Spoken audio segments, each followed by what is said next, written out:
Killer, what's good, man? How you doing, man? You all right? Yeah, man. Today I almost cried thinking about you, man.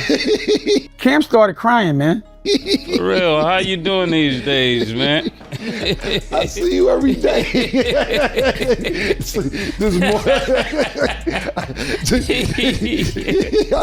I literally see you every day. So just this morning, you about to...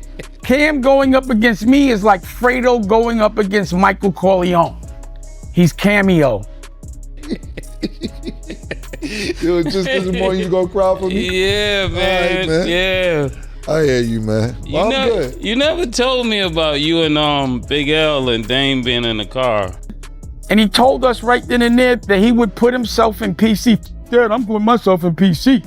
Me and Big L like, what? The Harlem legends just did it again. Mase and Camron shook the internet to its core, not with a diss track, not with a wild rant, but with the clapback so effortlessly cool that it left Dame Dash looking lost in time. They didn't need to yell, didn't need to drag him, and definitely didn't need to prove anything. Their humor did all the damage. It was Harlem energy at its finest, smooth, sharp, and unforgettable. This all started when Dame Dash, the man who never met a microphone he didn't like, decided to jump on a small podcast and start talking about his influence again. He began with the usual nostalgia, reminiscing about the old Roc-A-Fella days and how ownership was the ultimate game. It was classic Dame, confident, passionate, almost admirable, until he switched gears halfway through. Out of nowhere, he started taking credit for Mase and Cam's hit show It Is What It Is. According to Dame, their whole boss mentality came from watching him hustle back in the day. He said it like he was their mentor, their inspiration, the man who made them who they are. But the internet wasn't having it. Fans lit him up instantly. The comment sections exploded with jokes and disbelief. Right now, unless Jay feels like being nostalgic or whatever, you're gonna see those hats that you wear. It ain't, we could go Roc-A-Fella every 5, 6, 7, 8 years, but this is what we pumping. It's what it is. Right now, exactly. So it's never not a problem to feel nostalgic and reminisce, but if you do too much of that reminiscing and just base everything you doing off of what the past was, you just gonna sound like a nigga with a bunch of stories and you old and bitter and so on and so forth. The thing about the nigga Jay, in my opinion, is he's been so great at being not just irrelevant, seen but mysterious. You know what I'm saying? He don't got to come talk about nothing. You figure it out. You want to talk? All right, whatever. I don't care. Go look at the next announcement I make. Dame still living in 2002, one person wrote. Another said, bro, Harlem moved on without you. The truth was obvious to everyone. Dame didn't build It Is What It Is. Mase and Cam did, from the ground up, no label, no corporate backing, just Harlem wit and real chemistry. It was their baby. So, when Dame tried to rewrite the story, people made sure he got checked fast. And that check came from none other than Mase and Cam themselves, live, on their own show, in front of millions. They didn't waste a second. The very next episode, they turned the whole situation into a hilarious masterclass. Mase looked straight into the camera, calm but deadly, and said, yo, stop letting people rewrite history, man. Ain't nobody teach us how to talk. We was born with game. You could almost hear the internet explode. Then Cam jumped in, smooth and sly, saying, Dame out here talking like he invented hustle. Nah, he just loud about it. The studio erupted. The comment section went wild. Social media crowned them the kings of clapbacks again. But beneath all the laughter, there was something deeper. This wasn't just comedy, it was closure. For years, Dame Dash had been trying to attach himself to Mase and Cam's success. Told us right then and there that he would put himself in PC. Dad, I'm putting myself in PC. Me and Big L like, what? What? I didn't even know that me, Big L, and Dame have ever been in the car together. Oh, man. You know what's crazy? I was going to save that for my show because I didn't want to get into this. I really didn't want to get into it. Yeah, I was going to mind my business, but I saw Mo with the popcorn. I said, he's taking my part, boss. I've never, forget Mo got the I'm not going to talk with Flea.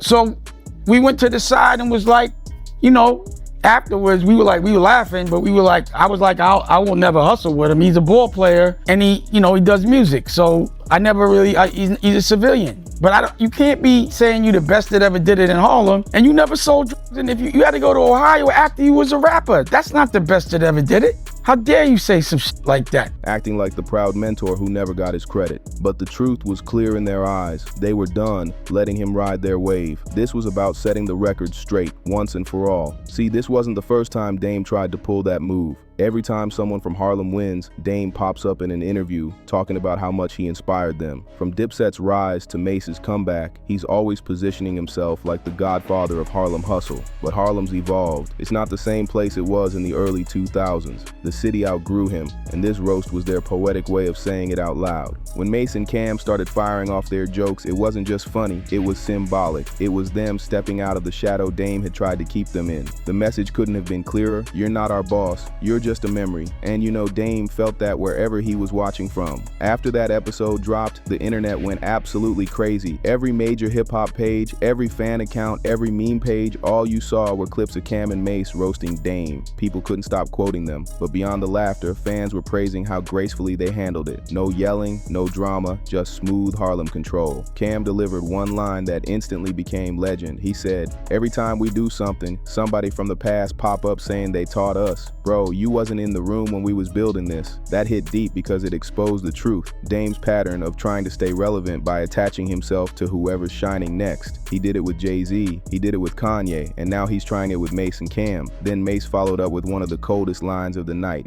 It's funny cause when we was all coming up, I don't remember him giving me no mic, no beat, no contract. I just remember him talking a lot. That line hit like a Harlem gut punch. Simple, funny, and brutally true. Dame's contribution to their success wasn't action, it was attitude. He talked big, but when it came down to results, the artist did the real work. Then came the moment that broke the internet. Cam looked right into the camera, grinning like he already knew he'd gone viral, and said, "Next time Dame talk about us, I'm sending him an invoice for emotional consulting. He clearly think he managing us again."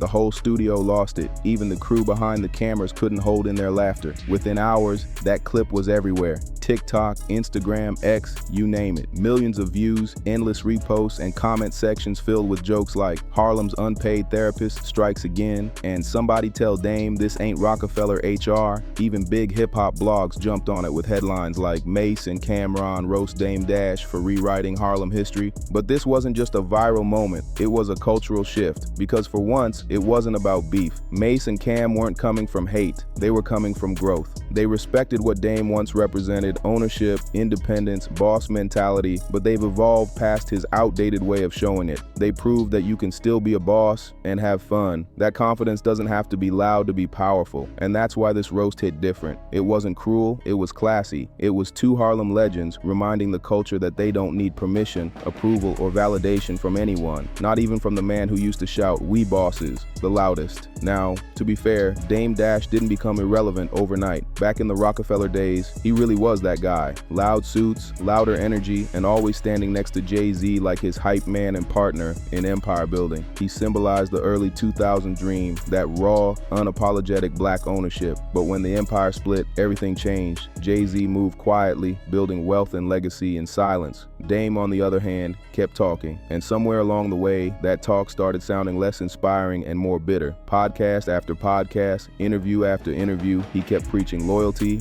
Now, I'm gonna say for totally, but I didn't know that nigga was such a liar. Like, you know how your man is your man, so you probably don't be annoyed. Like you that's your man, you be like, nah, you just hate us. I didn't know this nigga lied like that, man. Yeah. First of all, let me tell you something. And I'm gonna tell you to talk flea, but Mase know. Yeah. Yo, listen, bro. Big L is not your man. This whole shit don't even make no sense. First of all, I'll say this real quick because we gotta move on. Me, you, and Big L going to get drugs or riding around Harlem don't even sound right. Big L didn't fuck with you. I tried to plug you into Big L when you wanted to sign him when he started his own label, Flamboyant. And y'all was trying to sign him. But Big L brother, Big Lee and Reg, they didn't like you. If you had 3 bricks in the car, or you was on the way to get 3 bricks in the car, on the way to get bricks, whatever fucking lie you told, story you told, you wouldn't have made it home. Big L lines niggas. Mase, right? Yeah. Yeah. He learned me.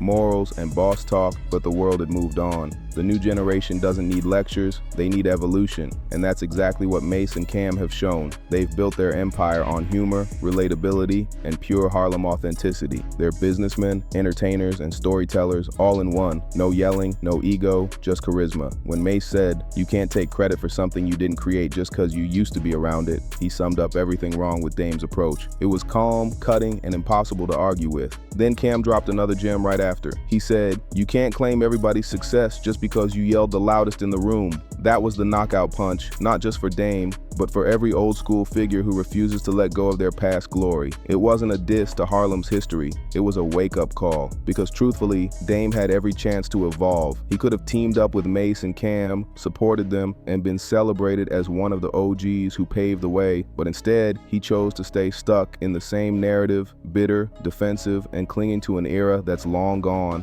Meanwhile, Mase and Cam kept moving forward. Their chemistry, their wit, their presence, it all represents what Harlem is now. Confident, independent, and unbothered. They don't need to shout to prove they're bosses. Their work speaks louder than any rant ever could, and that's why this moment hit so hard. It wasn't just about Dame Dash, it was about the evolution of Harlem itself. The city doesn't celebrate ego anymore. It celebrates growth, creativity, and self-made success. Mase and Cam embodied that perfectly. They turned shade into strategy and turned tension into timeless entertainment. Even Dame's longtime supporters had to admit this one hurt. Comment sections were filled with fans saying, "I respect Dame's hustle, but he needs to stop dissing people who ain't thinking about him," because that's the truth. Mase and Cam didn't waste time throwing shots. They just kept shining. The moment people start laughing at you instead of with you, your power shifts. And right now, Mase and Cam got Harlem laughing louder than ever. They didn't just win the internet, they won the moment. Calm, confident, and completely in control. That's how Harlem does it. When the dust settled, Dame Dash tried to play it cool. He jumped on a live stream, chest out, acting unbothered. "They can joke all they want," he said, "but I'm still the blueprint." The problem was, nobody was buying it. The internet had already made its choice, and the crowd was definitely not chanting his name.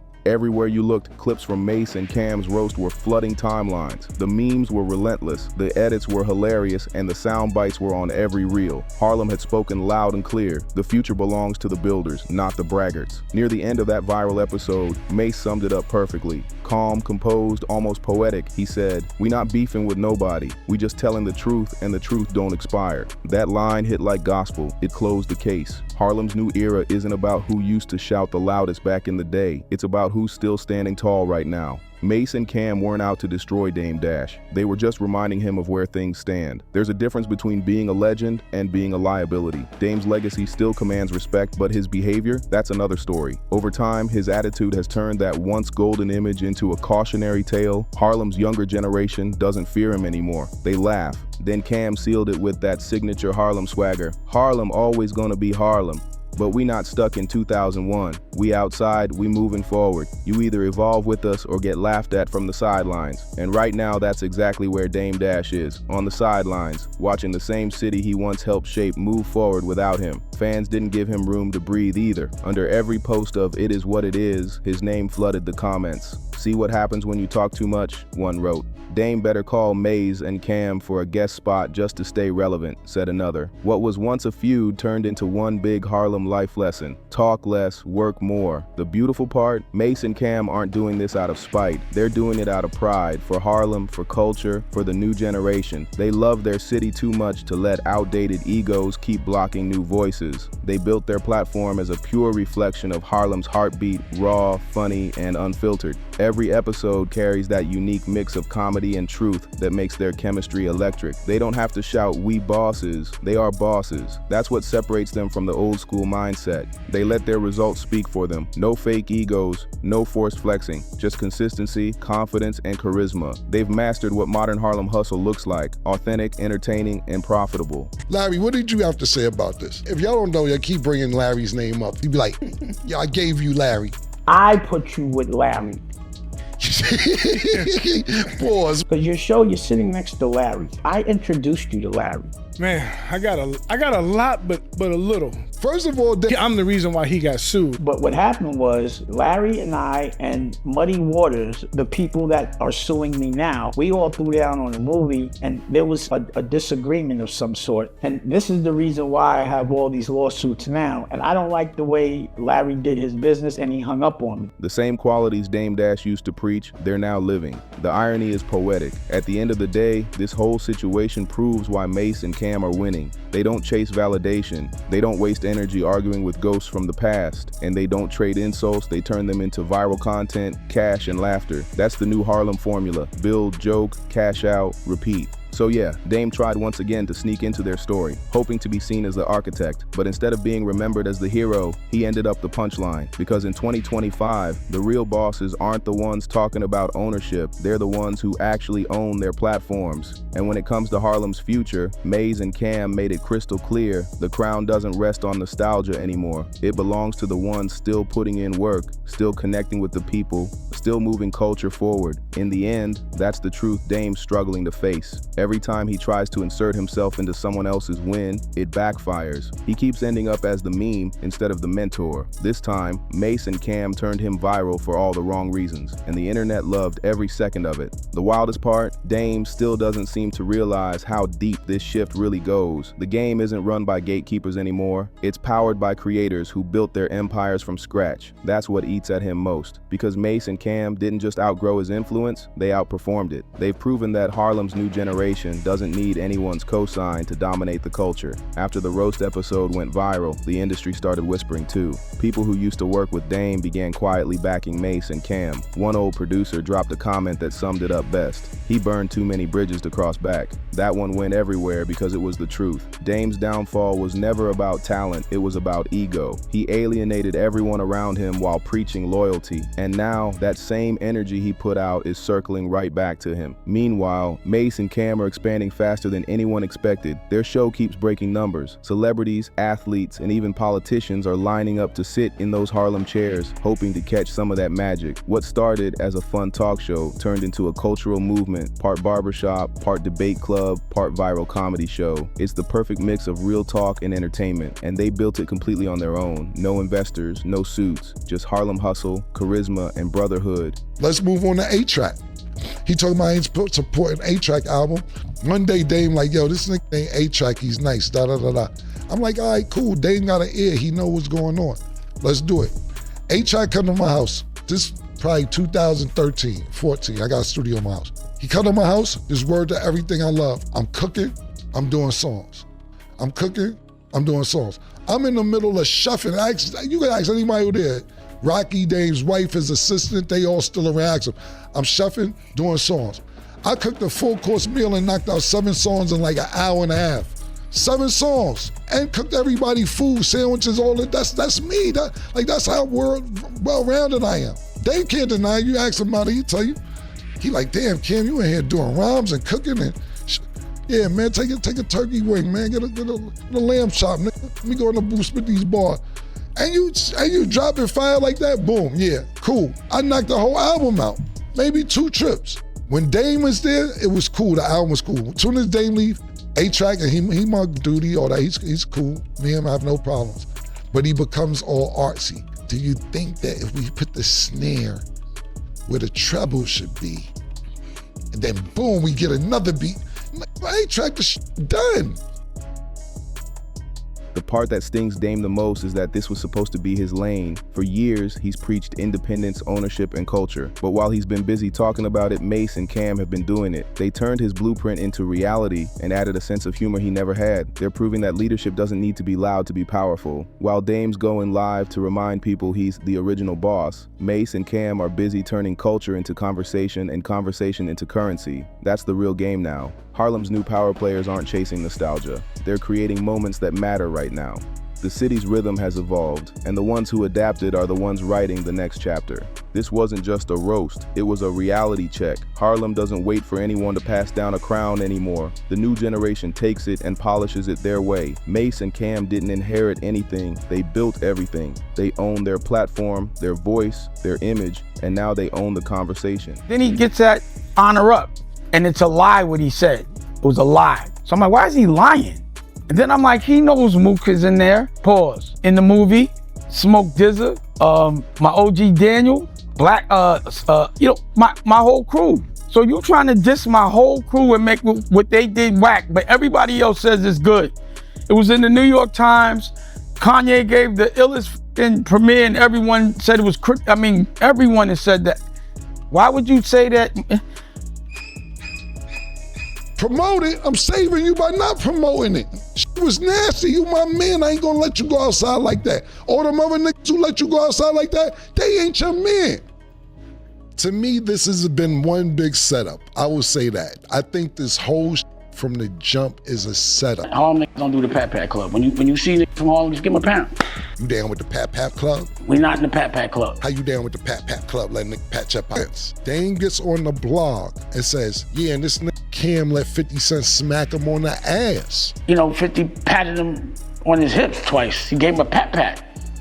So I'm like, yo, why you smacking Cam on his ass like that? Pause, like what? And said it, I'm That's real power. Staying relevant isn't about shouting into microphones or reminding the world what you used to do. It's about creating something that people care about today. Dame Dash had his moment, no question. He helped shape an era that defined hip-hop ambition. But times changed. The new Harlem doesn't move with grudges, it moves with humor and heart, and that's exactly why Mase and Cam are winning. Old Harlem was about who yelled the loudest. New Harlem is about who shines the smartest. And every day, Mase and Cam prove that laughter can hit harder than lectures. They're redefining what influence looks like, turning jokes into power and conversations into community. Still, people are debating, did Mase and Cam go too far, or did Dame bring it on himself? Were they just speaking facts, or did the roast cross a line? Drop your thoughts below, because this story's bigger than just Harlem. It's about evolution. Do you think Dame deserves another shot to reinvent himself, or is it time for him to finally step aside and let the new kings run the show? Whatever side you're on, one thing's clear. Harlem's throne no longer belongs to the loudest voice, it belongs to the ones who never stop building. The city is watching,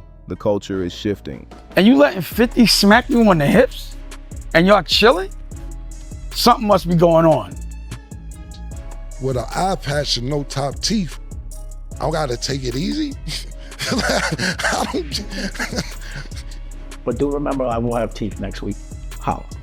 So I think it's good for him not to be. He probably can't afford to go to therapy right now. So this is probably good for him because he needs therapy. You know, Cam had Fendi call me yesterday, FaceTime, because he found out, he didn't know I'm the chairman of Revolt right now, but I think he knew I had a show coming and he wanted to be the executive producer. First of all, it's viral. Viral is not always a good thing. Just being viral for being a goofy, we'll just be laughing at you, nigga. How do you feel right now? Is this the point of no return? And I'm not asking for right now, I'm asking for what you think about later. Nah, I'm at the point of no return. I'm at that point because this was totally unnecessary. For me, it was totally unnecessary. The way it went about, for me, it didn't have to be public. It didn't have to be all this. I hate repeating how this started. I didn't pick the phone up. All I did was not pick the phone up, and you keep going on the internet looking for internet sympathy. As I've always said, I don't trust dudes. In the Bible, the closest person to Jesus killed them. And it always happens that your best friend is the one that, the person you've given the most to hates you the most for some reason. There's two things I'm sorry I did for Dame. And the game, it's officially changed for good. So hit that like, comment, and subscribe if you're rocking with the real ones. The culture doesn't sleep, and neither do we.